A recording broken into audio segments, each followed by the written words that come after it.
कुठल्याही पक्षाचं तिकीट घेतलं की त्या पक्षाची बंधनं येतात आणि त्यांचं आंदोलन हे कुठलाही पक्ष बंधनामध्ये ठेवून त्यांना कंट्रोल करू शकतात, त्यांच्या आंदोलनातली हवा काढू शकतात।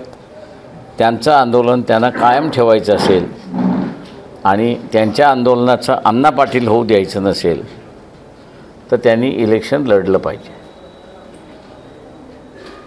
नाहीतर इलेक्शन नंतर कोण जरांगे पाटील अशी चर्चा सुरुवात होईल। मुळात असं आहे की आम्ही सरळ म्हणालो आहे की आमची भूमिका व्हेरी क्लिअर आहे की ओबीसींचं ताट वेगळं असलं पाहिजे आणि मराठा समाजाचं ताट वेगळं असलं पाहिजे। टिकाऊ राजकारण द्यायचं असेल,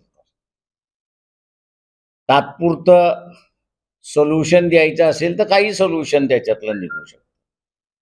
टिकाऊ द्यायचं असेल तर दोन्ही ताटं वेगळी असली पाहिजेत, ही आमची भूमिका आहे आणि त्या भूमिकेशी आम्ही असणारं अजूनपर्यंत स्टिकअप आहोत, कुठेही बदललेलो नाही। 2019ला असं झालं आणि 2024लाही डबल झालं, एक फडणवीसांना आरक्षण द्यायचंच नाही, त्याचं भांडण लावायचं, काय वाटतं? मी जरांगे पाटलांना एवढीच विनंती करणार आहे की त्यांनी काँग्रेसलाही मतदान द्यायला सांगू नका आणि बीजेपीलाही मतदान द्यायला सांगू नका।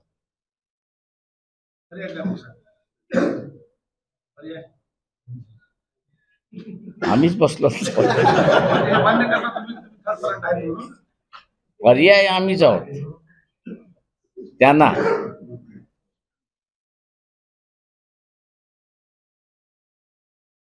जरांगे पाटलांना पर्याय द्यायचा असेल तर आम्हीच त्यांना पर्याय, दुसरं त्यांच्याबरोबर कोणीच नाही आहे। तुम्ही शरद पवारांना इलेक्ट्रल पॉलिटिक्समध्ये राईट ऑफ करू शकत नाही।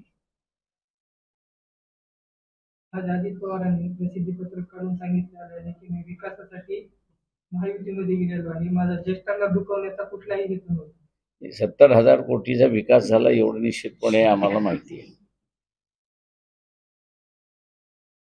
तर मराठा आरक्षणावर आपल्याकडे फॉर्म्युला तयार आहे, हो, तो मी सत्तेवरती बसलो तरच बाहेर पडेल, नाही तर नाही। महाराष्ट्रामध्ये जो सामाजिक असंतोष वाढत आहे आणि आत्महत्या वाढत आहे, त्या जर रोखायच्या असतील तर आपला फॉर्म्युला सरकारकडे हो, मी म्हटलं मला आम्हाला वंचितला सत्तेवरती बसवा, आम्ही फॉर्म्युला देतो। एबीपी माझा, उघडा डोळे बघा नीट।